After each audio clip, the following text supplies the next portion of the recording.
Toda práctica artística implica un riesgo, un juego con el vértigo, intuir el camino pero desconocer su desenlace. Durante 10 años, la Cátedra Bergman ha apostado por la experimentación como centro de sus procesos, desarrollando proyectos donde los universitarios y la comunidad artística pueden poner a prueba los lenguajes cinematográficos y teatrales, jugar con las convenciones y compartir una mirada tan crítica como certera sobre la sociedad que habitamos. Los cortometrajes resultado de esta ecuación detonan nuevas lecturas sobre viejos problemas. La desigualdad, la violencia, la inequidad de género o los abusos del poder son tan solo un puñado de los temas que estos materiales nos invitan a examinar, a conversar desde otros ángulos y seguir pensando. ¿Cómo aprendemos el mundo? ¿De qué manera construimos nuestros conceptos y su significado? Nombrar la realidad es otra forma de crearla. ¿Cuál es la importancia del lenguaje en nuestra vida cotidiana? ¿Cómo desprender las definiciones que asumimos desde la infancia?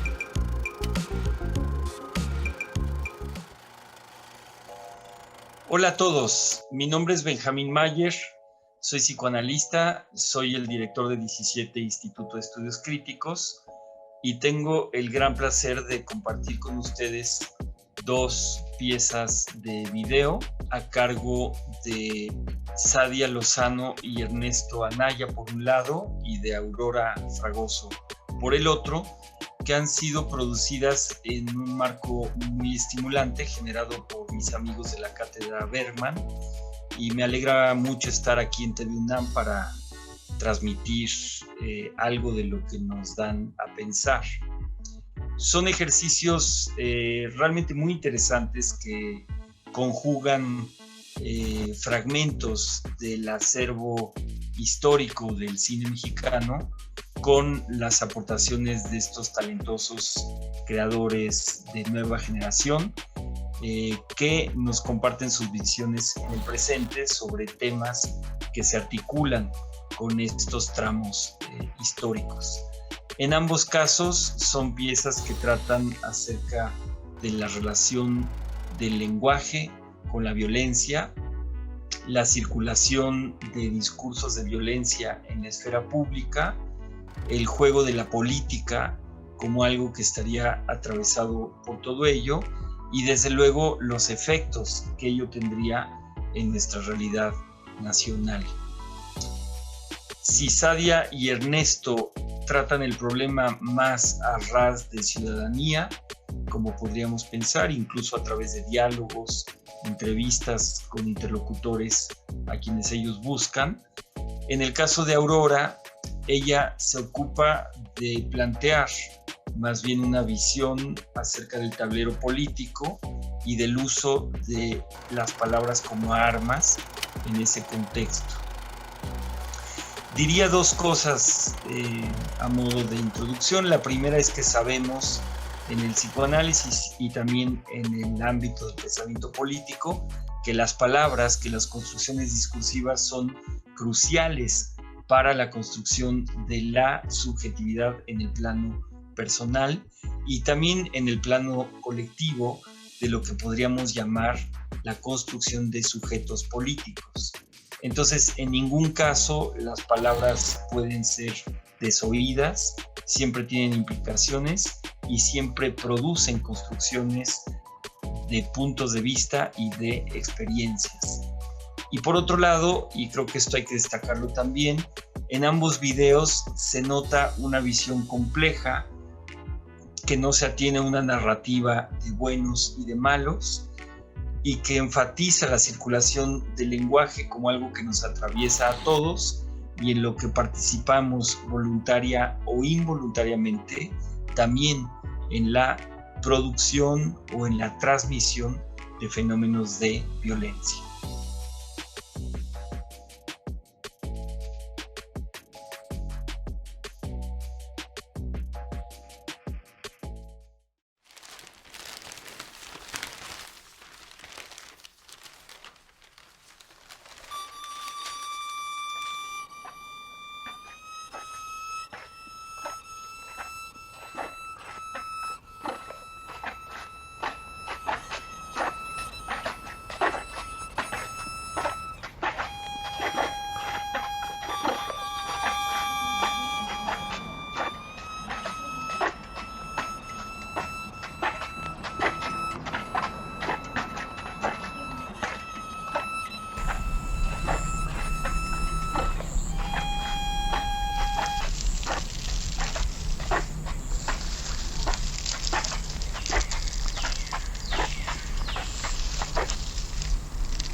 Vamos a comenzar preguntando a Sadia y a Ernesto cuál fue el proceso creativo que siguieron.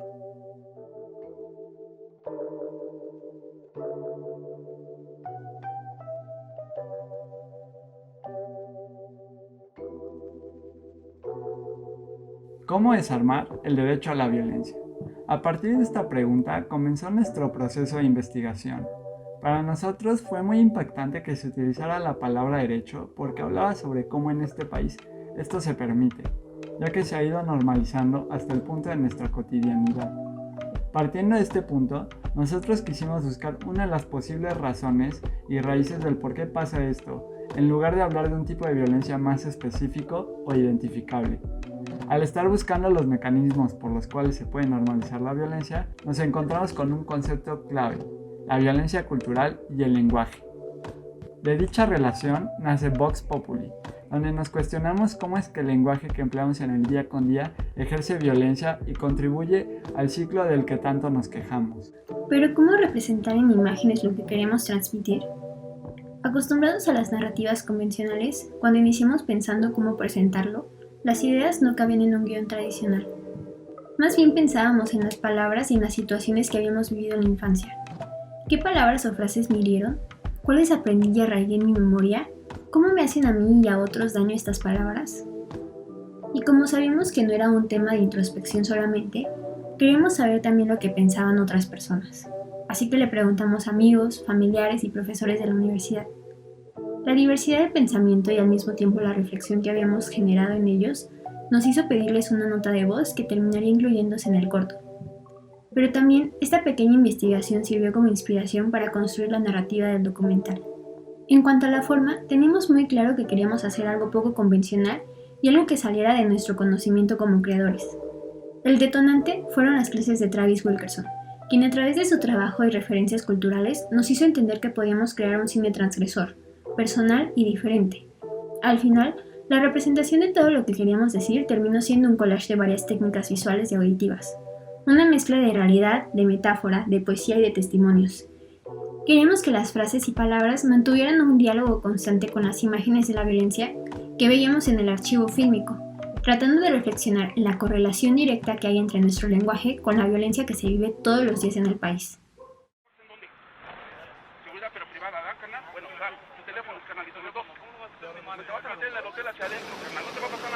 El secuestro sigue siendo un problema grave, hombre, vaya que sí. Cada vez son más las mujeres y niños. Mujeres y niños víctimas de este tipo. Nos va a llevar más tiempo el que podamos bajar de manera considerable la incidencia delictiva, porque no había una estrategia para la seguridad pública, no existía.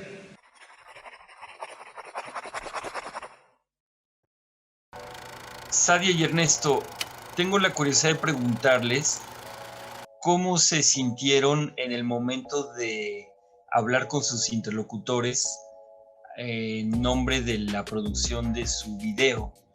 Es decir, ¿qué locación les permitía frente a las palabras y la violencia ejercida a través del lenguaje, el estar en proceso de producción de lo que de hecho es otra enunciación? Es decir, permite una cierta exterioridad del ejercicio cotidiano del lenguaje y de las muchas violencias que suele entrañar. Y quizá más ampliamente esa pregunta podría dirigirnos a la siguiente. ¿Ustedes creen que es posible estar afuera de esa violencia? ¿Se puede reconducir el lenguaje para evitar esa violencia? ¿O cómo lo entienden ustedes? El lenguaje importa, trasciende y se aprende. Nuestra cotidianidad está llena de violencia que confundimos con normalidad. Tengo que explicarte mis razones para que reflexiones. Te pido ayuda y das por unos minutos a tu mente tratando de recordar ese momento en el que heriste o te hirieron. A veces ambas. Aunque no me lo digas o no puedas identificar si eso es violencia o no. Creo un espacio abstracto que permite la libertad y honestidad a nuestros allegados, que lleva a un reflejo de nosotros mismos.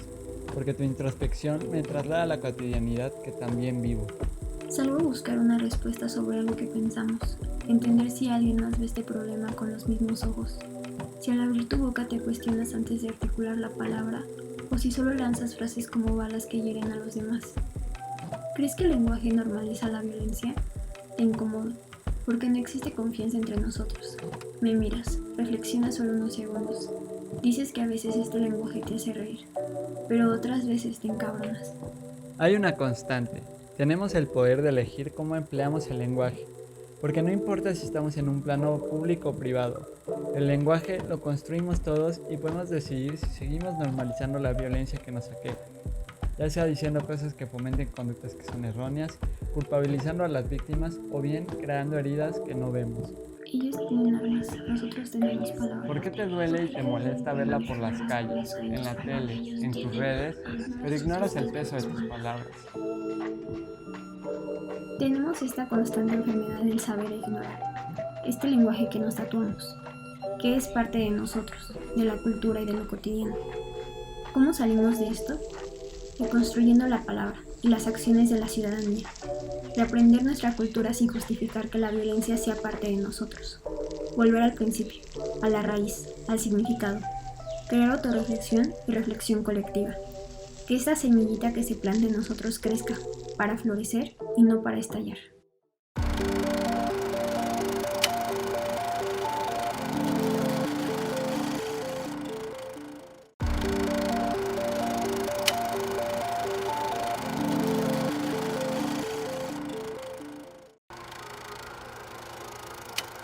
¿En qué momento se hizo tan común el hacer a la violencia parte de nuestros actos de habla? Las palabras pesan y generan surcos en nuestra memoria. Ser conscientes de su impacto es el primer paso para dejar de justificar una realidad tan injusta como dolorosa. Si el lenguaje se inventa y con él damos forma a nuestras vidas, ¿qué mundo queremos nombrar ahora? Aurora, ¿qué podrías decirnos tú? ¿Cuál fue tu propio proceso creativo para llegar a este resultado tuyo?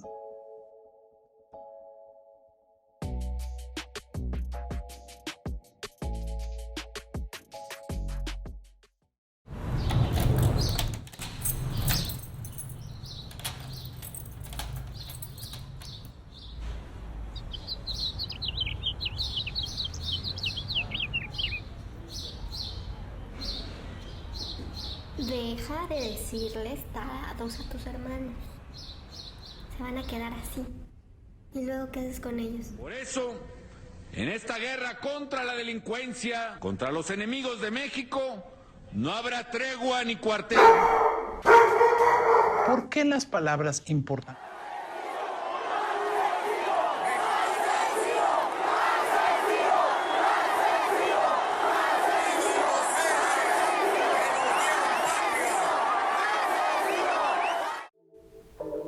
El proceso creativo para realizar este cortometraje documental, Matamos dos pájaros de un tiro, surge desde mis motivaciones para abordar el tema de la violencia.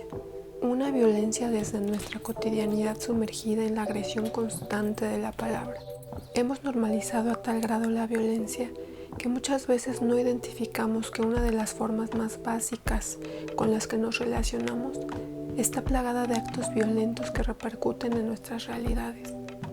Fue un proceso muy enriquecedor de reflexión individual y colectivo junto a la Cátedra Bergman, la Filmoteca del UNAM y especialistas como Marta Ferreira, Jacobo Dayan y Travis Wilkerson.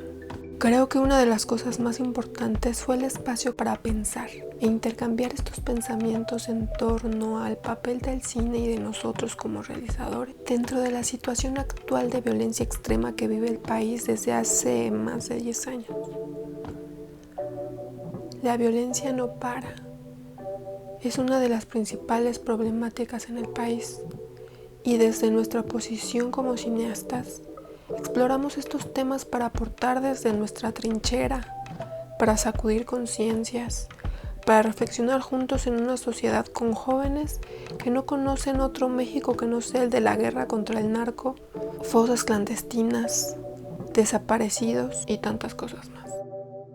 También fue un proceso muy lúdico al poder experimentar con archivo de la Filmoteca de la UNAM en 16 milímetros y someterlo de una manera mecánica y plástica para obtener imágenes de archivo que reflejaran esta violencia de la que hablo en el documental. Fue una gran experiencia poder crear este diálogo entre el archivo de la Filmoteca de la UNAM y el propio para expresar lo importante que son nuestras palabras.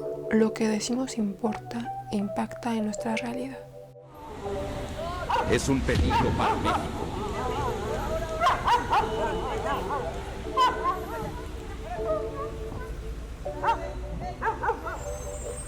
A lo que no tienen derecho es a generar odio. No al odio, sí al respeto. Todos esos discursos crearon un ambiente homicida, un ambiente que llevó a la perpetración de crímenes contra la humanidad. Pinche mugroso naco. Aurora, tu pieza me pareció muy articulada en su enfoque en el espacio de la política como un espacio del hacer cosas con palabras, en donde las palabras mismas pueden constituir actos y donde estas palabras acto pueden convertirse en armas. Creo que planteas una visión muy clara en ese sentido y me llama la atención tu respuesta sobre el proceso creativo, porque justamente una de las inquietudes que a mí me planteaba tu visión era acerca de la historicidad del problema. Tú hablabas recién acerca de los habitantes de este México actual que no conocerían otra cosa que un país hundido en la violencia, y como a partir del ejercicio planteado tú combinas materiales clásicos del cine mexicano con los propios ingredientes tuyos, quisiera preguntarte si la violencia que vivimos actualmente te parece cualitativamente del mismo orden o de un orden distinto a otros momentos de la violencia vivida en nuestro país. Sabemos que no es que no hubiera violencia antes. La cuestión es si esa violencia anterior era distinta a la que actualmente vivimos. ¿Tú qué piensas? Bueno, creo que no podemos hablar de una sola violencia, mucho menos cualitativamente. Es algo que se plasma claramente en el documental.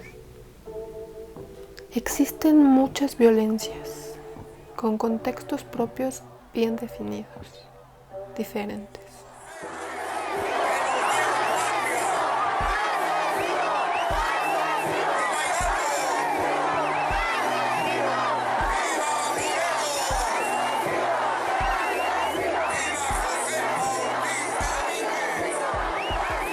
El enlazar la memoria histórica del archivo de la Filmoteca de la UNAM con el archivo personal y traerlo a un discurso contemporáneo no quiere decir que la violencia de antes sea igual a la de ahora. Por ahí no va la historia. Es una memoria que nos abre los ojos a la situación actual, en donde se apela a la acción desde lo cuantitativo, desde un registro oficial de los niveles de violencia. Grita, no disparen, somos estudiantes, y aún así les disparan. Los delincuentes se están matando entre ellos. Murieron. Es muy lamentable que hayan muerto. No murieron, los asesinaron.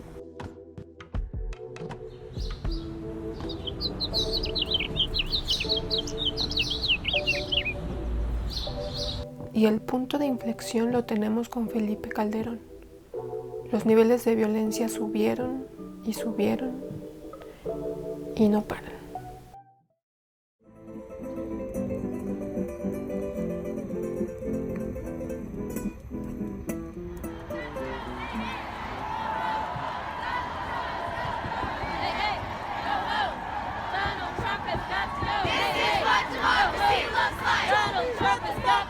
Lo que Trump expresa como presidente de los Estados Unidos en foro público When Mexico sends its people, they're not sending their best. es incitación al odio racial. They're sending people that have lots of problems, and they're bringing those problems with us. They're bringing drugs, they're bringing crime, they're rapists. They're sending us not the right people. It's coming from more than Mexico. Y en Europa eso es un delito. It's coming from all over South and Latin America, and it's coming probably from the Middle East, but we don't know because we have no protection. Ahí tienen ustedes dos potentes piezas que, entre otras cosas, nos brindan testimonios de cómo los jóvenes observan y experimentan la temperatura ambiente de la violencia en el país, y que al mismo tiempo ponen de manifiesto la capacidad que los medios audiovisuales tienen para plantear preguntas acerca de una serie de aspectos que quizá de otro modo pasen desapercibidos. Se plantean muchas preguntas acerca de la historicidad de la violencia que vivimos hoy y también acerca de nuestra posibilidad de estar al menos parcialmente afuera de su reproducción a través de la visibilización de nuestra participación en sus procesos y en sus consecuencias. Estamos ante piezas de comunicación que analizan y visibilizan fenómenos de comunicación en el país y en ese sentido se comprometen con un ejercicio que las implica a ellas mismas. Ponen pues de manifiesto la necesidad de pensar una ética de la comunicación por parte de los comunicadores, de los agentes políticos, de la ciudadanía que participa en los distintos procesos e incluso de la vida familiar y personal. Por último, me parece que plantean preguntas de fondo acerca de los límites del lenguaje, en tanto que pueden o no ser los límites de la violencia. Es decir, la violencia y el lenguaje son coextensivos. Hay violencia cuyo origen no tenga que ver con el lenguaje siempre es violento o hay modos en que puede hacerlo menos. Hay quien dice, por ejemplo, que la violencia misma es el colapso del lenguaje y por lo tanto estaríamos ante piezas que de algún modo formulan una mirada acerca de circulación discursiva que atenta contra la propia circulación de los discursos y de las palabras, es decir, discursos que en algún sentido atentan contra sí mismos, y bien podríamos preguntarnos por la responsabilidad del discurso político en este sentido. ¿En qué medida el discurso permite que el discurso público fluya? Es decir, ¿en qué medida el discurso político permite que fluya el discurso público y en qué medida atenta contra él?